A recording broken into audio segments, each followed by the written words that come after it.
I told my daughter I had 6 months to live on a Thursday evening in October. Not with a shaking voice, not with tears. None of the theater a weaker man might have reached for.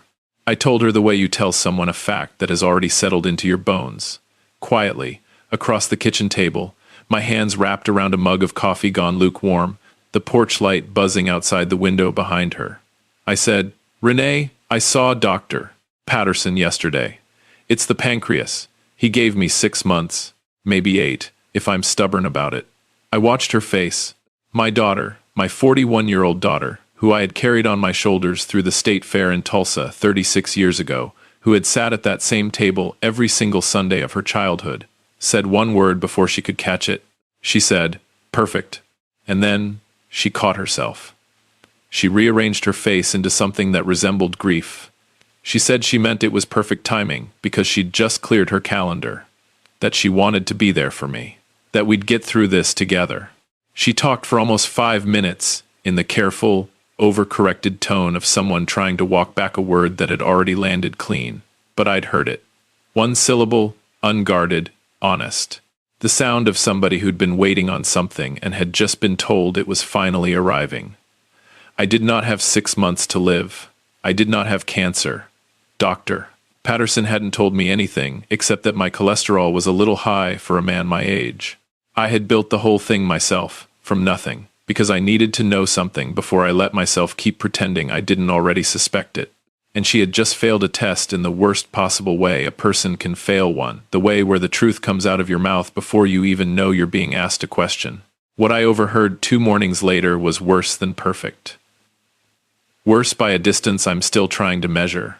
Hey, family, if you're new here, welcome to Real Talk with Pop. Hit that like button, tell me in the comments what state you're tuning in from, and let's get into it. My name's Walter Odom. I'm 68 years old, and I live outside Tulsa, Oklahoma, on a 5-acre piece of land I've owned since 1988, off a dirt road called Persimmon Creek that most GPS systems still can't find. Long enough that the sapling oaks I planted the year I moved in are taller than my house now. I spent 31 years running an HVAC and sheet metal company, Odom Mechanical, that I started with 1 truck and a toolbox I still have in the garage. Grew it into a business with 63 employees and commercial contracts across 3 counties before I sold it in 2021 to a regional group that had been circling it for years. I'll tell you the number I sold it for later. It matters.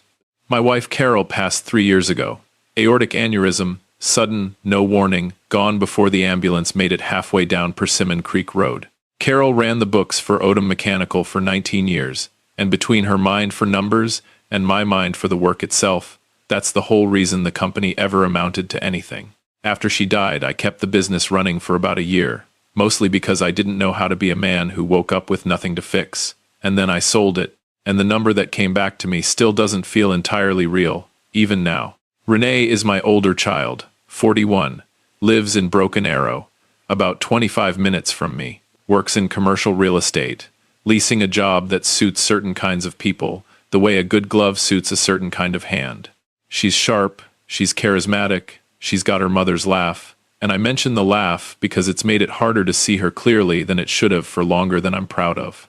My younger son, Marcus, is 36, lives in Springfield, Missouri, 3 hours northeast, works as a physical therapist at a VA hospital, and calls me every Sunday and Wednesday night, a schedule he set up himself 6 years ago and has never once broken, except the time his daughter was born. And he called from the hallway outside the delivery room at almost midnight to apologize for being off schedule.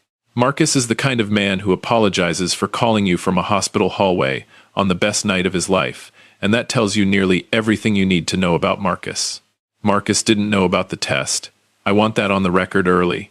Nobody knew about it except me, not my accountant, not my lawyer, not my old friend Dale, who I've known since high school and who I eventually told, but only after everything was already done.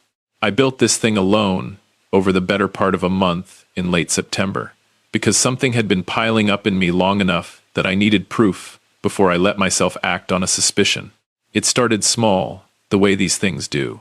A comment Renee made in passing about the property that 5 acres was an awful lot of land for one man to keep up alone. A question about how the company's sale had actually been structured, lump sum or payout. A conversation with Marcus where he mentioned, almost as an aside, that Renee had called him just to check in on how I was doing financially. Marcus didn't think anything of that call. Marcus rarely thinks anything of what Renee does, because Marcus has spent his whole life giving his big sister the benefit of the doubt, a kindness she's been cashing without ever once making a deposit back into it. I noticed the pattern before I could even name it. And once you've named a thing like that, you cannot unname it. So I built the test. I had my accountant draw up a single fake page, not a sloppy forgery, a plausible one showing a diagnosis I didn't have, an oncologist I'd never met, a treatment timeline that ended the way these timelines end. The page wasn't for anyone else. It was for me, so that when I sat down across from Renee, I'd have the details straight enough to be consistent if she started asking questions. I called her on a Tuesday and asked if she'd come by Thursday for dinner, just the two of us, since Marcus was up in Springfield. She said, of course, and she showed up 8 minutes early, which Renee never does unless she suspects something's happening. We ate. We talked about nothing important. We cleared the plates and sat back down with coffee, the way Carol and I used to sit with her on Thursday evenings before Carol passed. And then I told her, pancreatic cancer. 6 months, maybe 8. Perfect. One word, unguarded, true.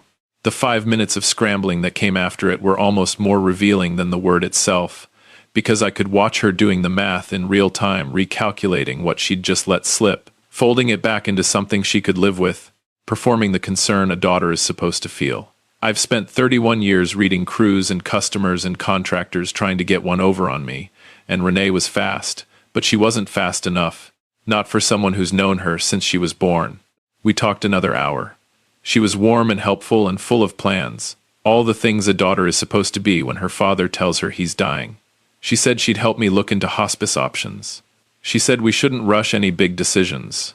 She mentioned she had a friend in property management who could tell us realistically what the land and house might be worth if it came to that. She said we. I told her I appreciated it. I walked her out to her car.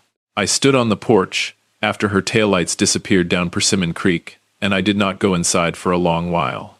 I want you to sit with the space between that Thursday night and Saturday morning, because that's where this story stopped being what I thought it was.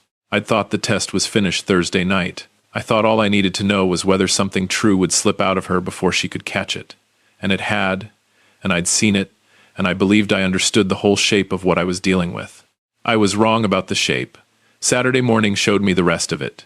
If you're still with me, drop a comment, hit that like button, because what I heard through my own kitchen window at 7 in the morning, while Renee thought I was still asleep, is the reason this story doesn't end with the word perfect. Renee had stayed over Thursday night. She'd offered, late, after we'd talked everything through, and I'd told her the guest room's always made up, and she took me up on it the easy way a person does when they've got a plan that's simpler to run from 20 feet away than from Broken Arrow. I'm an early riser, 31 years of 5 a.m. A service calls, does that to a body permanently, and I was up before 6 with coffee and the farm report on low volume. Renee didn't know I was awake. The guest room sits at the back of the house, past the mudroom, and between there and the kitchen is a hallway, and a door she'd have needed to know stayed open a crack to hear anything. What she didn't remember, or never knew, is that sound carries clean off the metal roof of the carport and straight through my kitchen window if somebody's standing under the carport making a phone call they think is private. She thought she was outside the house. She was outside the walls. She was not outside my hearing. I heard her dial. I heard her say, "Hey, it's me," in that clipped, business-like voice she uses on people she doesn't need to warm up for. And then I heard the conversation I've replayed at 3 in the morning more times than I could count since. She said, "Yeah, it's confirmed. He told me Thursday. Pancreatic. They're saying 6 months." A pause. I know. Listen. Before hospice gets involved, and before some estate lawyer starts sniffing around, I want us positioned. 5 acres out on Persimmon Creek, that close to the new highway extension, that land alone, is worth $650, maybe $700, once the road goes in. He has no idea what that land is worth now. Another pause. He hasn't looked at property values since the Clinton administration. If we come at him through Todd, present it as a fair, private sale from somebody I trust, he signs at $480, and we flip it in under a year for $250,000 clear. I stood at my own counter and did not move. She kept going. The company sale. I'm still working that angle. I need to see what he actually walked away with, because Marcus thinks it barely covered Mom's medical bills. And if that's not true, there's more sitting somewhere I need eyes on. Another pause, and her voice dropped lower, but the window carried every word of it. Marcus isn't going to be a problem. He trusts me. He always has. I'll handle Marcus. My younger son. The one who calls twice a week without fail. The one who apologized to me from a hospital hallway on the night his own daughter was born. I'll handle Marcus. I stood there, with my coffee mug in my hand, and felt something in the center of me go very quiet. The way things go quiet when a thing you'd suspected finally hardens into a thing with edges and a name. The name wasn't a legal word. It was simpler than that. The word was betrayal, not the dramatic kind, not a villain's betrayal, but the plain, domestic kind, where somebody looks at their own aging father and sees an opportunity instead of a person, and has been quietly arranging their life around that opportunity, long enough to already have a number in mind, and a man named Todd on speed dial. I set the mug down without a sound and stood in my kitchen until I heard Renee come back inside. She said good morning, with the warmth of someone who'd just had a very productive phone call. I poured her coffee and set it in front of her and sat down across the table. Renee, I said, I've been thinking about Thursday night. She looked at me with the particular stillness of somebody listening for a specific piece of information hidden inside an ordinary sentence. I think I need a few weeks before I make any big decisions about the house or anything else, I said. I want to talk to a lawyer, and I think I need to call Marcus. Something crossed her face that wasn't quite disappointment and wasn't quite alarm. A recalculation, a timeline shifting under her. Of course, she said. Absolutely. Take whatever time you need, Dad. She left after breakfast. I sat at my desk for a while, and then I picked up the phone. But I didn't call a lawyer first. I called Marcus. He picked up on the first ring. It was a Saturday, off his regular schedule, and he heard something in my voice before I'd said 3 words. Pop. What happened? I told him everything, the test, the fake diagnosis, the word perfect, the phone call under the carport. I told him what she'd said about the land, the number she had in mind, the margin she was planning to make. And then I told him the last part, about himself. Marcus went quiet for a long time. The particular quiet of a man realizing something about someone he's trusted his whole life. She said she'd handle me, he said, finally. Yes, I said. Another silence. Then, Pop, how much did you actually get for the company? I told him the number. He was quiet for a moment, and I heard him breathe out slow, the sound of a man doing arithmetic in his head, and landing on a figure much bigger than he'd been led to expect by a sister who'd been managing his information for years. She told me 18 months ago you barely broke even after Mom's bills, Marcus said. She said you were basically living off Social Security. She told you that a year and a half ago, I said. Yes, a year and a half. She'd been laying that story down with Marcus the whole time she'd been asking me careful little questions about the land and the sale. 2 separate narratives, running in parallel, both engineered to land on the same conclusion. A father with nothing, and a brother who believed the same thing, so that when the moment came, neither of them would think to question whatever number she showed up with. What do you need from me? Marcus asked. I need you to sit on this for now, I said. And I need the name of a good estate attorney if you've got one. He had one, of course. Marcus is the kind of person who has the name you'll need filed away before you know you'll need it, not because he's calculating, but because he pays attention and keeps what's useful. Her name was Denise Whitfield, an attorney out of Tulsa who, according to Marcus, specialized in estate planning and, more specifically, in situations where estate planning collided with family members who needed to be managed out of positions they'd never actually earned. I called Denise Whitfield that same afternoon. She let me talk without interrupting once. When I finished, she asked me one question. Mr. Odom, do you have documentation of the actual sale of your company, the real numbers? I have the closing paperwork, I said, and an accountant who's handled my books for 17 years. Good, she said. And the phone call you overheard, did you record it? I hadn't thought to. I told her that. She was quiet a moment. That's all right. The word perfect from Thursday, combined with the content of that call and the real financial picture, gives us more than enough to work with, even without a recording. What I want to do is build a complete, accurate, notarized asset picture, filed properly, so there's no version of this where the real numbers can be argued with later. She paused. And I want to revise your estate documents before your daughter takes another step, because from what you've described, she's moving on a timeline of her own. How soon can I come in? I said. Tomorrow, 8 a.m. I was there at 7:40. Denise Whitfield in person was exactly what her voice on the phone had promised. Precise, unhurried, calm, in the specific way of someone who's walked this exact road with other families more times than she could count. She wrote in a small, tight hand across a legal pad while I told her the whole thing again in order. When I finished, she started a list. Company sale documents, full accounting from my accountant, current estate paperwork, a written, dated, signed account of the Thursday dinner and the Saturday morning phone call, as close to word for word as I could manage. How much does the written account carry without a recording? I asked. Combined with everything else, plenty, she said. You're not filing a criminal complaint, Mr. Odom, not yet. You're documenting your actual financial position and revising your estate to reflect your actual intentions. The phone call is supporting context. It's not the foundation. The foundation is the numbers. And the numbers, once Denise had them, were substantial. She had my accountant on a call within the hour and a full picture by early afternoon. The company sale, $2.1 million, part cash at closing, part a 4-year earnout, 2 years of which had already paid out.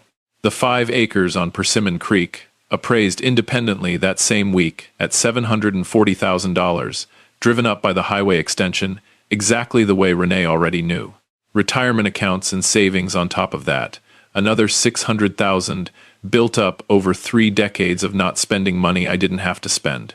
All told, just north of $3.4 million, conservatively counted, belonging to a man his own daughter believed was dying, broke, and about to hand his land over to a friend for $480,000. Sit with that gap for a second. $480,000 offered as a fair price on land worth $740,000, which she already knew, because she'd said the number out loud under my own carport. A $250,000 minimum spread, in her favor, on a deal she was positioning herself to broker by getting there first, before a grieving man who hadn't checked land values since the Clinton administration thought to ask anybody else. Denise revised the documents over the following 4 days. What didn't change matters just as much as what did. Marcus's share stayed exactly as it had always been. Honest, deserved, untouched by anything I'd learned that week. What changed was Renee's. Not to nothing. I want to be precise about that, because this wasn't built to punish her, only to be accurate, and accuracy meant reflecting the relationship as it actually stood, not the relationship she'd spent years constructing in my direction. Her share was restructured to a specific, documented amount, one that accounted honestly for what I'd already given her across her adult life, money that had never been paid back, help that had never once been acknowledged, and it left her something, but nowhere near what she'd been positioning herself to take. The land went into a trust, with Denise as independent trustee. It could not be sold without her written approval and a fresh independent appraisal within 60 days of any offer. No family member could serve as buyer or as the buyer's agent on any transaction touching that property, ever. The terms were tight and specific, and Denise had made sure of every word herself. Marcus was named co-trustee. I called him the day it was finalized. He was quiet a moment, then he said, "Pop, you didn't have to do that." "I know," I said. "That's exactly why it counts." He laughed, small and real, the laugh of a man recognizing a sentence he's heard from me before, in some other form, some other year. The documents were signed, notarized, and filed on a Wednesday, 11 days after the dinner where I told my daughter I was dying, and she told me it was perfect before she could stop herself. Saturday morning, I called Renee. If you're still here, drop a comment and tell me what you'd have said in that call. Hit that like button, because how I told her is the part of this whole thing I spent the longest getting right. She answered on the first ring. She'd been answering on the first ring all week, which told me she'd been watching her phone in a way she wasn't careful enough to hide. "Dad," she said, warm and quick, "how are you feeling? I've been thinking about you nonstop." "I'm feeling fine," I said. "I wanted to update you on a few things. Can you come by this afternoon?" "Of course. Absolutely. What time?" I said 3. She was there at 2:50, wearing the same practiced warmth she'd had on all week, the warmth of somebody who believes the situation is moving exactly where she wants it. I put coffee down in front of her. I sat across the table. "Renee," I said, "I want to tell you something true before I tell you the rest. I love you. That's true no matter what I'm about to say. And I want you to hear it first, so everything after it lands the right way." She looked at me. Something shifted. Small, involuntary, the first hint that this wasn't the conversation she'd driven over for. "I don't have cancer," I said. "There's no diagnosis. There never was a diagnosis. I made it up because I needed to know something. And you told me before you had a chance to manage what you were telling me. One word, Renee. And it said everything." Silence. She put both hands flat on the table and didn't say a thing. "And Saturday morning," I said, "under the carport. The kitchen window carries sound off that metal roof clean as a bell. I've lived in that house 36 years. I know exactly how it travels." Her face went the specific gray of someone rapidly reconstructing an entire week, and finding the reconstruction doesn't favor her. "Dad," she said, "that land's worth over $700,000 now, with the highway coming through." "I have an independent appraisal from this week," I said. "740. You were going to offer me 480 through Todd, dressed up as a friendly private sale." "I know the number, because you said it out loud, standing under my carport, while I stood at my own kitchen counter and listened to every word." She didn't try to deny it. I'll give her that much. She sat there looking at the coffee mug and didn't try to build a version of events where what I'd just said hadn't happened, and something in that told me there was still a person underneath all the calculating who knew, at least, when the calculating was over. "The estate's been redone," I said. "Denise Whitfield handled it. The land's in a trust now, independent trustee, terms that make what you were planning flatly impossible." I paused. "Marcus is co-trustee." She closed her eyes. "Did you tell him what I said about handling him?" "I told him everything," I said. She opened her eyes and looked at the table for a long time. "Renee," I said, "I'm going to tell you what I told your brother when he asked what I needed from him. I need the truth, not a managed version of it. What's actually going on with you? The real numbers, the real trouble. Because I don't think a person does what you did unless something's already gone wrong somewhere, and they've started looking at their own father as a way out instead of somebody to ask for help. And those aren't the same thing. One of those I can work with. The other one I can't." She looked at me. "Are you in some kind of trouble?" I asked. A long pause, the kind with real weight behind it. "Yes," she said. "Tell me," I said. And she did. Not all at once, and not clean the way truth comes out after it's been held down too long, in pieces, with false starts, with her losing the thread twice and having to find it again. A commercial property deal from 2 years back that had gone sideways when interest rates jumped faster than her projections allowed for. A second deal she'd taken on to try to cover the first, which hadn't resolved either. Personal guarantees on both, which meant it wasn't just professional exposure anymore. It was hers, personally, on the hook. She wasn't broke, not technically, but she was close enough to understand exactly what broke would feel like, and the gap between where she stood and where she needed to be had made my land start to look like a bridge instead of her father's home. I let her finish. I didn't interrupt once. "You should have called me," I said, when she was done. She looked at the table. "Not to take from me," I said, "to ask. There's a version of this where you call me 8 months ago and say, 'Dad, I'm in real trouble, I need help,' and we have a very different 8 months than the one we just had." I paused. "I don't know if I'd have bailed you out. I want to be honest with you about that. What you were planning, the land, the number, the whole architecture of it that told me something about where your head's been that I'm still sitting with. But I'd have listened. We'd have had the conversation." She put her hand over her eyes and sat like that for a while. "Dad," she said, "I'm sorry." I looked at my daughter, 41 years old, with her mother's laugh, a bad deal, and a worse plan behind her, and the specific exhaustion of somebody who's been running 2 different lives for over a year and has finally run out of road to keep running them on. "I know you are," I said. "The trust," she said. "What you changed. It's accurate," I said. "It reflects where things actually stand. If that changes over the next few years, I'll revisit it, because this isn't about punishing you. It's about accuracy. And accuracy starts today, with the truth." And the truth is that what you were planning wasn't the act of a daughter who trusted her father. She nodded. Where do I even start? She said. With your own attorney, I said. Tomorrow, before anything else, and you tell them everything, not the managed version. She nodded again. And then you call Marcus, I said. Not me calling him for you. You. She looked at the table a long moment. He's going to be so angry. Yes, I said. He's going to be angry, and then he's going to listen, because your brother's always been better at both of those things than either of us gave him credit for. She left around 5. I stood on the porch and watched her taillights go all the way down Persimmon Creek Road until they disappeared past the tree line, and then I stood there a while longer, looking at the oak saplings I'd planted the year I bought this place, tall as the roofline now, the kind of tall you don't notice happening until one day it's just already happened. I called Marcus. He picked up on the second ring. I told him Renee would be calling. He was quiet a moment, then he said, How'd she look when she left? Like somebody who put something down that was real heavy, I said, and isn't sure yet what to do with her hands. He made a sound that was half a laugh, half something sadder. That sounds about right. Yeah, I said. It does.